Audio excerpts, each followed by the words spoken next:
Sa aklat ng Apokalipsis, ipinapakita ang mga pangyayaring magaganap sa huling panahon.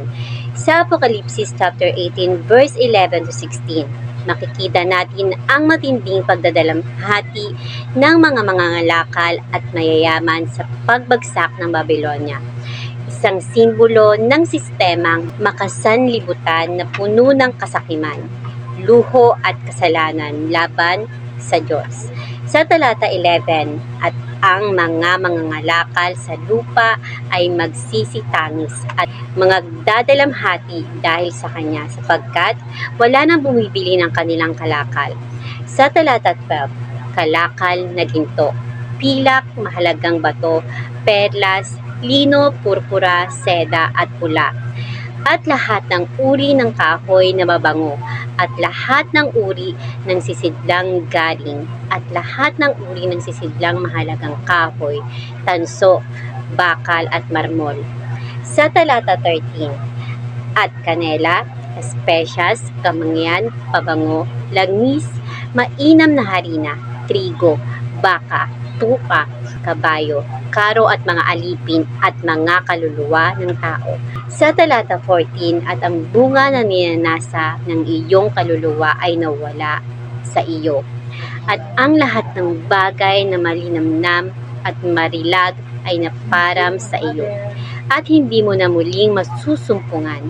Sa talata 15, ang mga mangangalakal ng mga bagay na ito na yumaman sa kanya ay tatayo sa malayo dahil sa takot sa kanyang paghihirap na nagsisitangis at nagdadalamhati.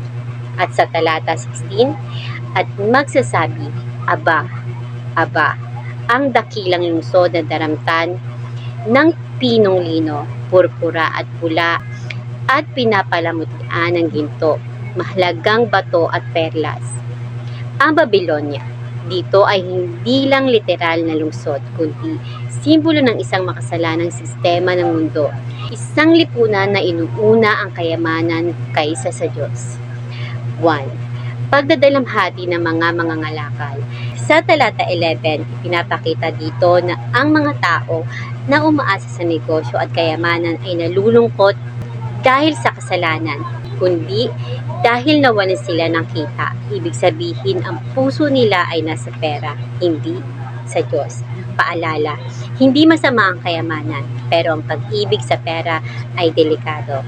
Sa Timoteo chapter 6 verse 10, mga kayamanan at luho. Sa talata 12 to 13, binanggit ang napakaraming mamahaling bagay, ginto, perlas, pabango at iba pa. Pinapakita nito ang labis na luho at karangyaan. Pero ang pinakamatindi, mga kaluluwa ng tao. Ibig sabihin, pati tao ay ginawang kalakal. Ito ay nagpapakita ng matinding kasamaan, pagsasamantala at kawalan ng awa. At 3. Bigla ang pagkawala ng lahat. Sa talata 14, lahat ng bagay na kinagigiliwan nila ay biglang nawala. Ito ay paalala na ang kayamanan sa mundo ay pansamantala lamang. At 4. Takot at paglayo. Sa talata 15, ang mga dating nakinabang ay lumalayo. Ang mga dating nakinabang ay lumalayo na ngayon dahil sa takot. Ipinapakita nito na ang relasyon na nakabase sa pera ay hindi totoo. Kapag may problema, iiwan ka. At number 5, pagbagsak ng maringal na lungsod. Sa talata 16, ang Babylonia ay puno ng ganda at kayamanan, pero bumagsak pa rin. Ibig sabihin, kahit gaano kayaman o kaganda ang isang sistema, kung laban ito sa Diyos, tiyak ang pagbagsak nito. Ang bahaging ito ng Apokalipsis ay babala sa lahat. Huwag gawing Diyos ang pera. Huwag umasa sa kayamanan ng mundo. Ang sistemang laban sa Diyos ay babagsak. Ang tunay na yaman ay nasa pagsunod sa Diyos. Sa huli, malinaw ang mensahe. Ang kayamanan at luho ng mundo ay pansamantala lamang. Ngunit, ang relasyon sa Diyos ay walang hanggan. Kaya habang may panahon pa, piliin natin ang tama. Hindi ang kayamanan ng mundo, kundi ang kalooban ng Diyos. Tanong, kung darating ang araw na mawala ang lahat ng material na bagay, handa ka ba? Nasa Diyos ba ang puso mo o nasa kayamanan ng mundo?